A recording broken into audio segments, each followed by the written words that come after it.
Donc, il n'y a plus d'argent ici, n'est-ce pas? Nous n'avons plus besoin de rester en relation avec elle, n'est-ce pas? Non, nous n'en avons pas besoin. Nous n'avons même plus besoin de nos parents. Qu'est-ce que vous voulez dire? Nous voulons dire que nous coupons les ponts avec vous. Il n'y a aucun intérêt à faire plaisir à une belle-mère sans le sou. C'est vrai. Ce sera un tracas de nous demander de l'argent ou de prendre soin de vous alors que vous n'avez pas d'argent à nous donner. Mieux vaut couper les ponts maintenant. Je comprends votre point de vue. Donc, votre héritage sera de 60 000 $, n'est-ce pas? Et nous sommes d'accord pour que ce montant serve d'indemnité pour mettre fin à notre relation parent-enfant, n'est-ce pas? Oui, c'est très bien. Après le décès de mon mari, mon fils et sa femme ont montré leur vrai visage. Ils m'ont présenté une déclaration de rupture, comme pour évacuer leur frustration face à l'échec de leur projet. 60 000 $, c'est beaucoup d'argent. Mais ils regretteront d'avoir pris cet argent. 2 ans après la mort de mon mari, j'étais assise sur un banc public et je mangeais du pain. Mon moment de paix a été interrompu par une voix familière. Et, ce n'est pas vous? Quoi? Elle a l'air si fatiguée, elle nourrit les pigeons dans le parc. Non, ce n'est pas moi. Ah. C'est vrai.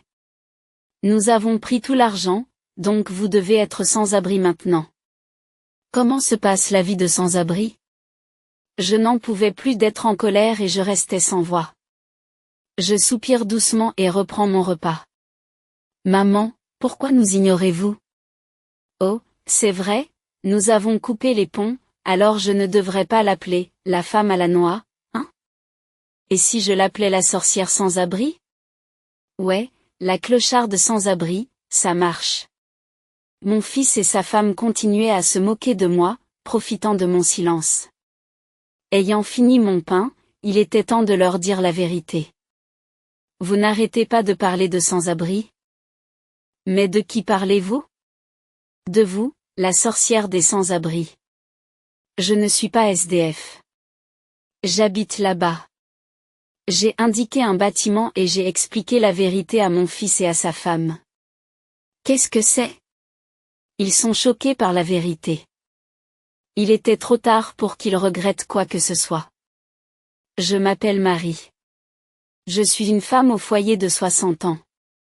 Mon mari, Robert, a 67 ans et travaille encore. Il a quitté son emploi il y a une vingtaine d'années et a créé sa propre société d'informatique. L'entreprise s'est développée régulièrement, surtout au cours des 10 dernières années avec le succès d'un nouveau secteur d'activité, ce qui a entraîné une croissance rapide. Elle est aujourd'hui assez importante. Bien que tout cela soit grec pour moi, mon mari parle de science des données et de big data. Il a quitté son poste de PDG en raison de son âge, mais reste président du conseil d'administration. Cependant, il pense qu'il est temps de se retirer de ce rôle également. Nous avons un fils unique, Eric. Il n'a pas repris l'entreprise lorsque Robert a pris sa retraite. Il ne participe même pas aux activités de Robert. Je ne veux pas être perçu comme vivant au crochet de mon père, je ferai mon propre chemin. Après avoir obtenu son diplôme, il a rejoint une entreprise qui n'avait rien à voir avec l'informatique et a quitté la maison. J'avais espéré qu'il reprendrait l'entreprise de Robert, j'ai donc été un peu déçu. Mais, en tant que parent, j'étais également fier de son choix d'être indépendant et j'ai souri lorsque j'ai appris sa décision. Je ne vous forcerai pas. Faites ce que vous voulez.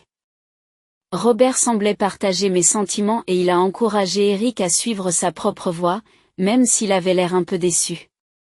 Tout allait bien jusqu'à ce qu'Eric trouve un emploi. Il nous contactait rarement et ne rentrait à la maison que pour Christmas. Ces derniers temps, il ne vient même plus à la maison pour Christmas. Il se contente d'un coup de téléphone. C'est naturel pour les hommes, et tant qu'il va bien, c'est très bien. C'est ce que je me dis, mais j'aimerais quand même qu'il nous contacte davantage.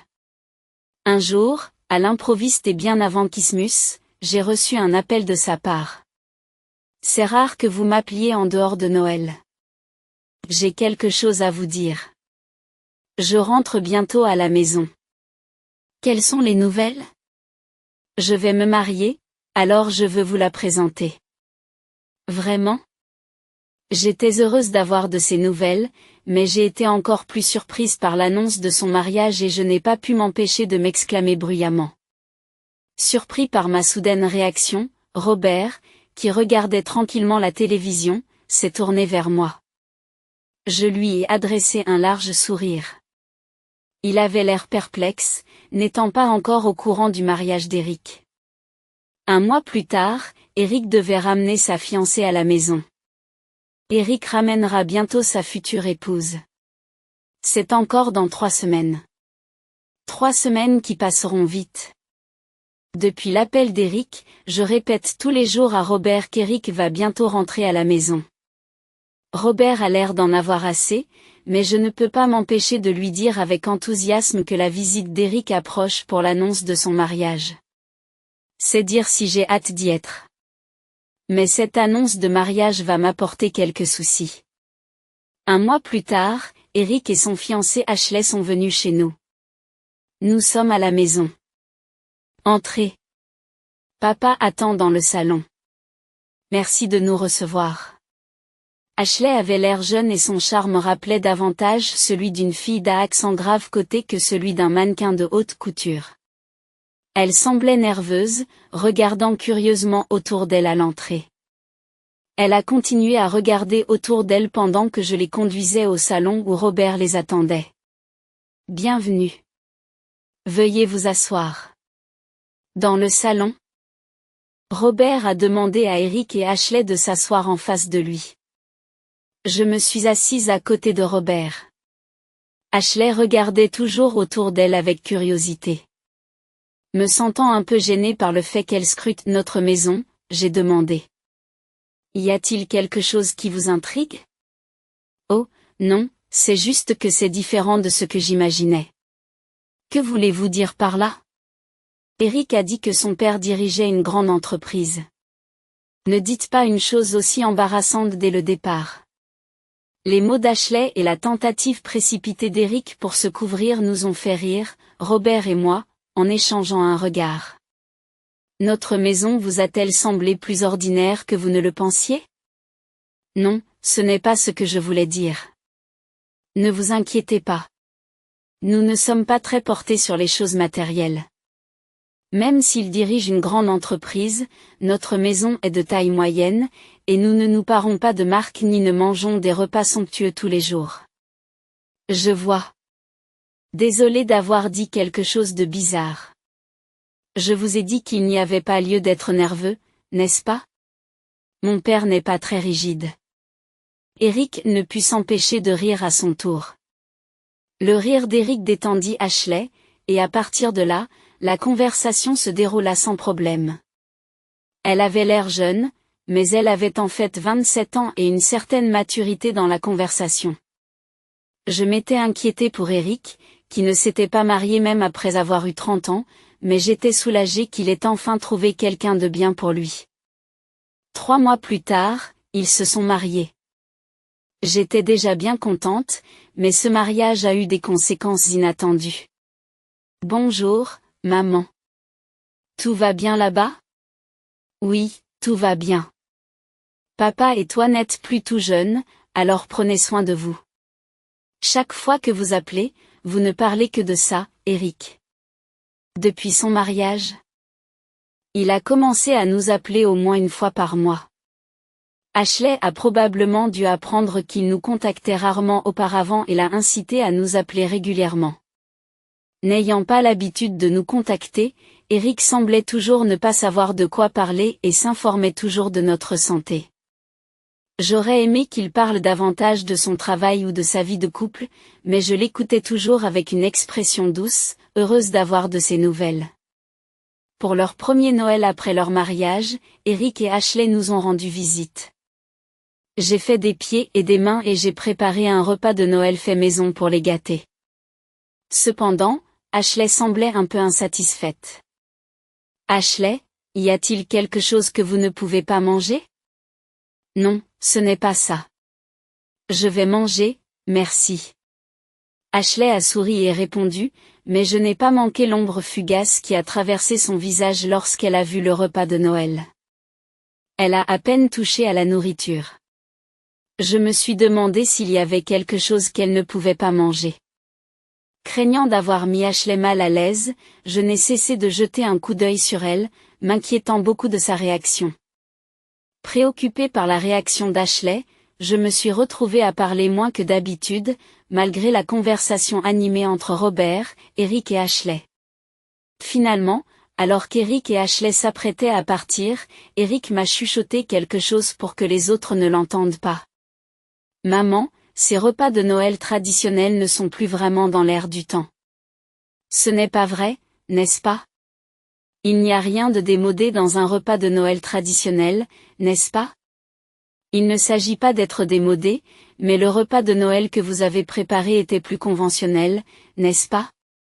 De nos jours, les gens optent souvent pour des repas de Noël plus uniques ou plus gourmands. Ashley espérait peut-être quelque chose de plus contemporain ou de plus somptueux. Vraiment? Je suppose que je ne suis pas au courant des dernières tendances en matière de repas de Noël. Je suis désolée.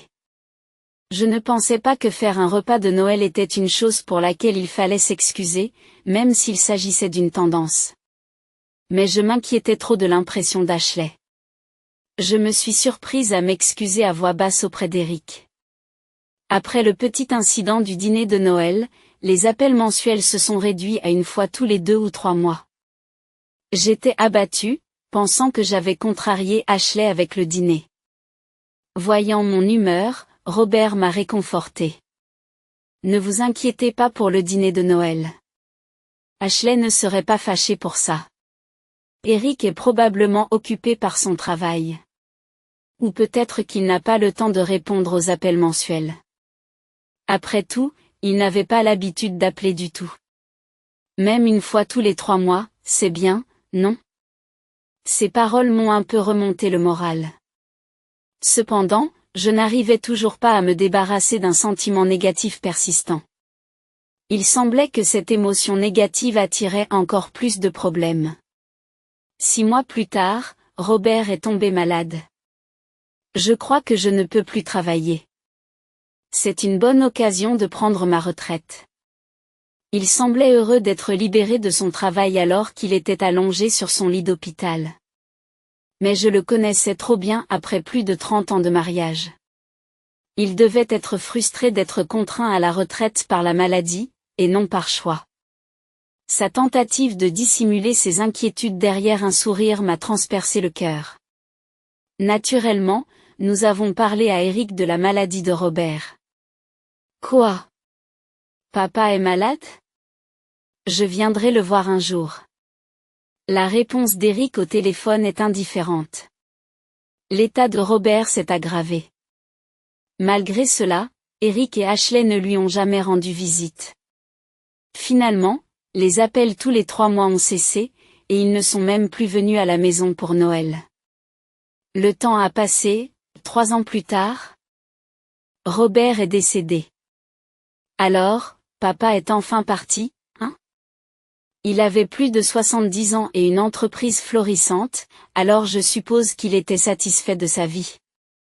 Même lorsque j'ai annoncé à Eric le décès de Robert par téléphone, sa réaction a été indifférente.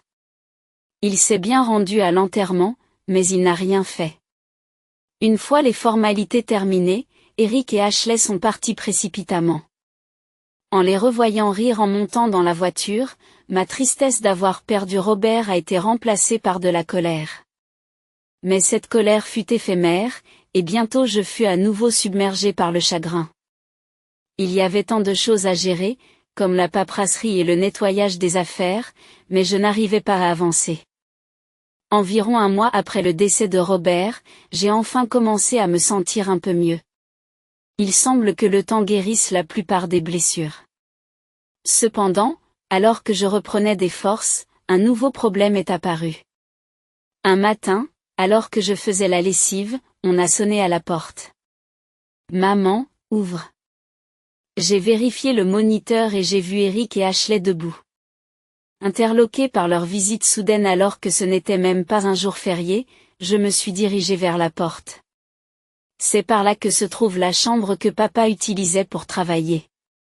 Attendez une minute. Alors que j'ouvrais la porte, Eric et Ashley firent irruption sans même me saluer et se dirigèrent directement vers la chambre que Robert utilisait pour travailler. Resté devant la porte, je me suis précipité à leur suite. Où se trouve-t-il ? Il doit être dans un de ces tiroirs.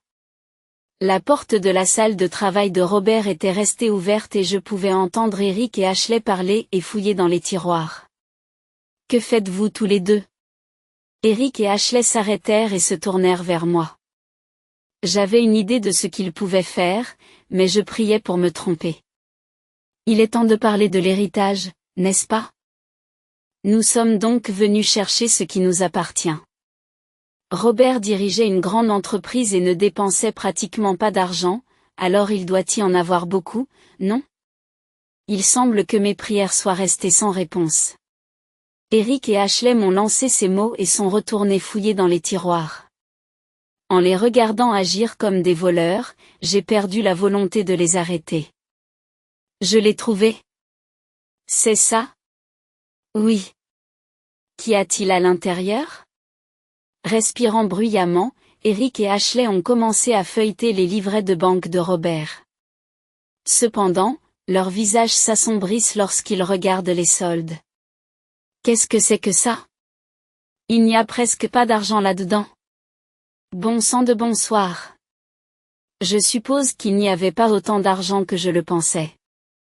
Il était clair qu'ils étaient venus chercher l'argent de Robert. Mais je ne comprenais rien à leur conversation et je restais là, hébété et sans expression. Maman, tu as eu une vie facile, mais en fin de compte, c'est toi qui as eu le plus petit bout du bâton, hein ? La voix d'Eric m'a ramené à la réalité. Alors que je reprenais mon attention, j'ai vu Eric et Ashley me regarder avec un sourire narquois. Toujours incapable de comprendre la situation, j'ai demandé à Eric, prêt à se faire ridiculiser. Qu'est-ce que vous voulez dire par avoir la peau de chagrin ? Pas besoin de jouer les idiots. Nous sommes au courant. Ashley a dit que la société de Robert a été absorbée par une autre juste quand il est tombé malade, n'est-ce pas ? Cela signifie qu'elle était déficitaire et qu'elle a dû rejoindre une autre société, n'est-ce pas ? Quoi ? De quoi parlez-vous tous les deux ? Une personne qui a une entreprise presque en faillite n'a pas beaucoup d'argent. Pourtant, je pensais qu'il resterait quelque chose puisqu'il était à la tête d'une grande entreprise. Mon plan a échoué. Oui, quelle déception. Attendez. Qu'est-ce que vous voulez dire par tout ça ? Je n'arrivais pas à comprendre la conversation entre Eric et Ashley, frustré, j'ai haussé le ton. Mais Eric et Ashley sont restés impassibles face à mes cris, arborant toujours leur rictus de méchants. Je n'ai pas rejoint l'entreprise de mon père parce qu'il me semblait que c'était un travail difficile, de s'occuper de toutes ces choses compliquées. Pourquoi y travailler si je peux hériter d'une fortune de papa dans le futur, n'est-ce pas ? J'ai pensé qu'il était plus intelligent de se la couler douce avec un travail moins exigeant. Mais les choses ne se sont pas passées comme prévu. J'ai même essayé de rester de votre côté au début, en étant très gentille, en demandant à Eric de vous appeler, en supportant cet horrible dîner de Noël. Vous avez cessé de faire tout cela quand il est devenu clair que papa n'était pas du genre strict, n'est-ce pas ? Quand nous avons appris que Robert avait abandonné la société, nous nous sommes résignés à une vie normale, n'est-ce pas ? Il n'y avait plus d'avenir riche assuré. J'ai peut-être abandonné, mais j'espérais toujours qu'il y aurait 200 000 $ d'épargnés. Regardez ce livret. Il ne contient que 60 000 $. La fermeture d'une entreprise nécessite-t-elle beaucoup d'argent ? Eh bien, nous prendrons ces 60 000 $ avec gratitude. Pendant qu'Eric et Ashley radotaient, ma colère était sur le point d'exploser. Mais je serrai les dents et refoulai les mots qui menaçaient de sortir. Ah ! Qu'est-ce qui ne va pas, belle-mère ? Votre visage est tout rouge. C'est vrai, il n'y a plus d'argent dans cette maison, n'est-ce pas? Plus besoin de s'embêter avec vous, n'est-ce pas? C'est logique. Je n'ai pas besoin d'un parent qui a ruiné mes projets. Quoi? Nous coupons les ponts avec vous, belle-mère.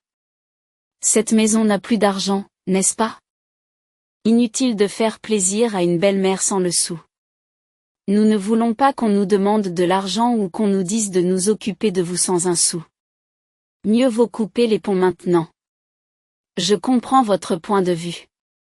Donc, votre héritage s'élève à 60 000 $, et c'est l'indemnité qui met fin à notre relation de parents et d'enfants, n'est-ce pas?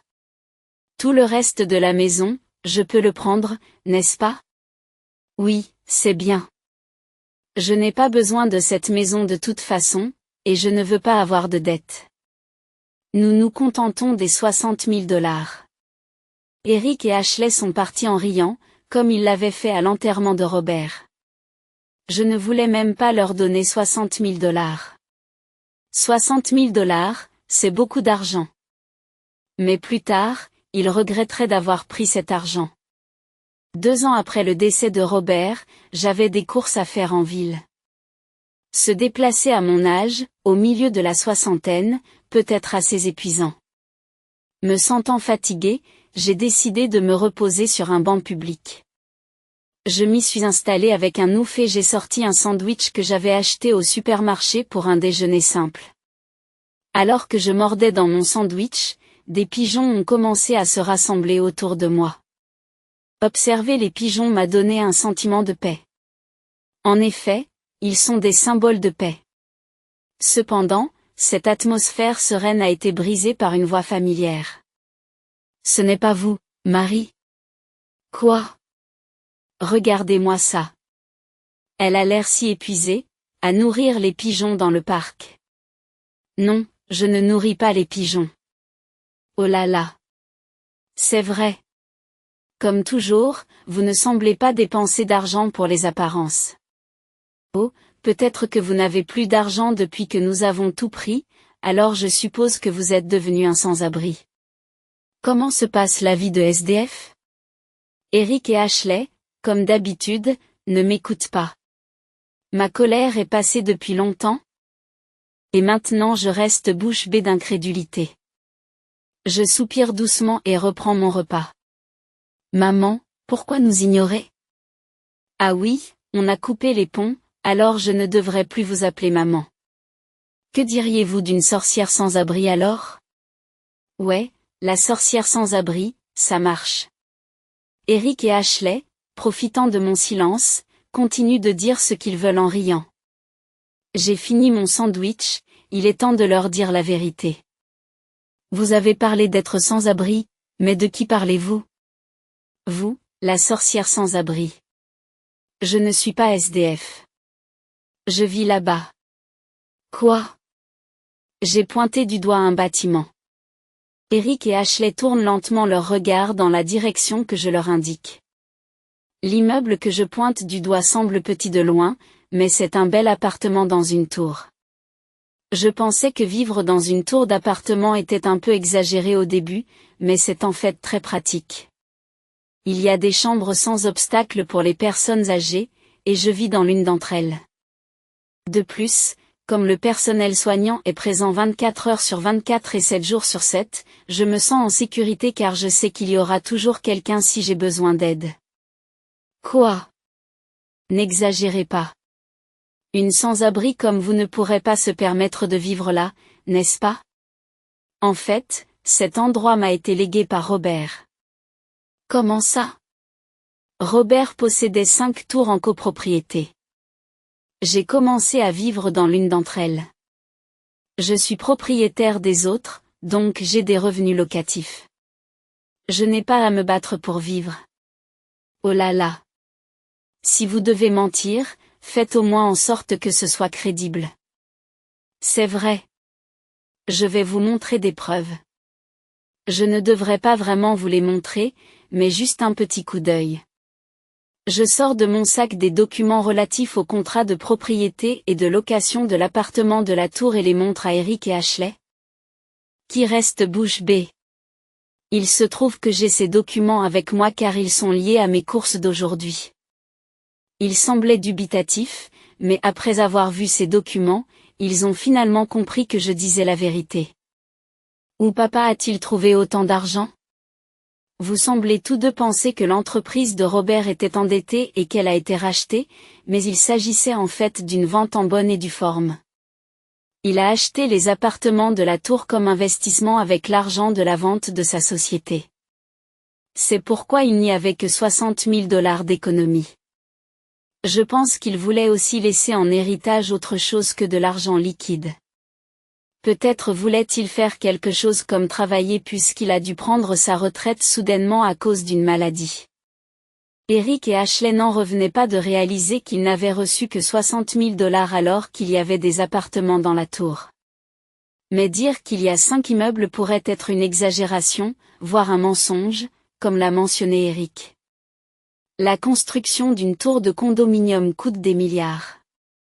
5 bâtiments nécessiteraient des centaines de milliards. Il est impossible d'obtenir une telle somme en vendant une entreprise, et même les grandes entreprises ne peuvent pas facilement construire 5 tours d'habitation en copropriété. Je ne suis donc pas le propriétaire d'un immeuble entier, mais plutôt un propriétaire partiel. Lorsque j'ai parlé de 5 immeubles, je voulais dire que j'étais propriétaire de logements dans 5 immeubles différents. J'ai parlé de 5 bâtiments pour simplifier l'explication. Eric et Ashley ont mal compris, pensant que j'étais propriétaire d'immeubles entiers. Mais je n'ai pas envie de les corriger. Posséder des logements dans 5 immeubles est tout de même considérable. Chaque unité achetée par Robert vaut plus de 10 millions de $. Posséder 6 logements représente plus de 60 millions de $. Robert a investi dans ses propriétés la quasi-totalité de l'argent qu'il a gagné en vendant son entreprise. L'achat d'une telle propriété a dû être agréable pour lui, le dernier gros achat de sa vie. Si vous en avez autant, ne pourriez-vous pas nous en laisser une, s'il vous plaît? Oui, ce n'est pas facile de gérer tout ça tout seul. Nous pouvons vous aider. Une fois qu'ils ont su que j'étais le propriétaire des appartements de la tour, Eric et Ashley sont devenus prudents dans le choix de leurs mots, leurs paroles sont devenues guindées. Leur volte-face était tout à fait remarquable. Bien sûr, je ne pouvais pas faire confiance à de telles personnes. Des étrangers éloignés n'ont pas besoin de s'inquiéter pour moi. Mais, attendez un peu. Même si nous avons rompu les liens, nous sommes toujours de la même famille. Cela signifie que lorsque vous serez partis, les propriétés seront automatiquement les miennes, n'est-ce pas? Oui, c'est ça. Pas besoin de se flatter auprès de cette vieille dame maintenant. Eric et Ashley se remirent à sourire, comme des méchants. Mais je n'avais pas l'intention de transmettre le précieux héritage de Robert à des personnes aussi malveillantes. Malheureusement pour vous, je ne vous les donnerai pas. Vous comptez rédiger un testament qui me désavoue? C'est inutile. Je sais que le droit d'un enfant à hériter ne peut pas être facilement supprimé. C'est pourquoi j'ai l'intention de disposer des biens à la fin. Quoi? J'ai l'intention de transférer la propriété aux connaissances de Robert. Qu'est-ce que c'est?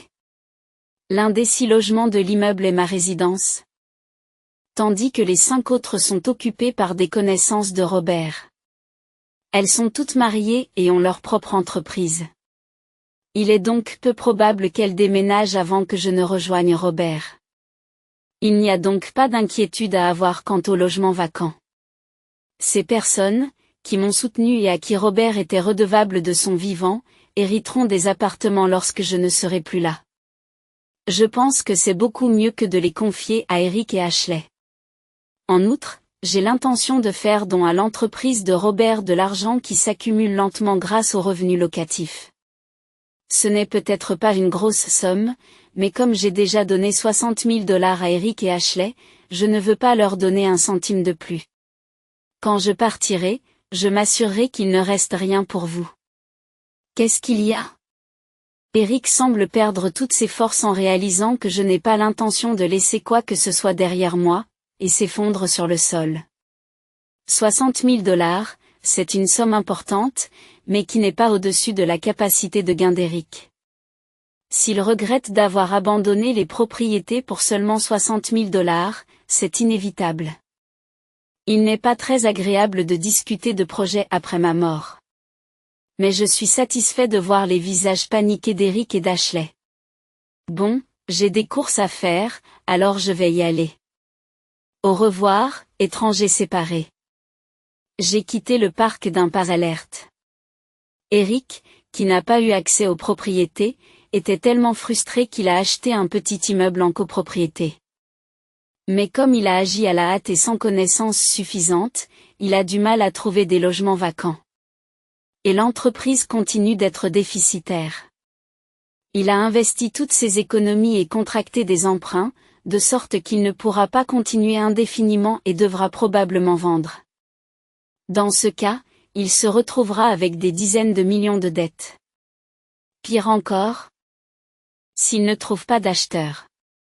Dans ce cas, il devra démolir le bâtiment pour vendre le terrain. L'idée que les frais de démolition s'ajoutent à sa dette est effrayante. Pendant ce temps, je vis confortablement dans mon appartement dans une tour sans obstacle. Entouré de personnes qui avaient une dette envers Robert et qui s'occupent de moi, je ne ressens pas la solitude souvent associée à une personne âgée vivant seule. La journée s'annonce ensoleillée, alors peut-être que j'irai encore me promener dans le parc.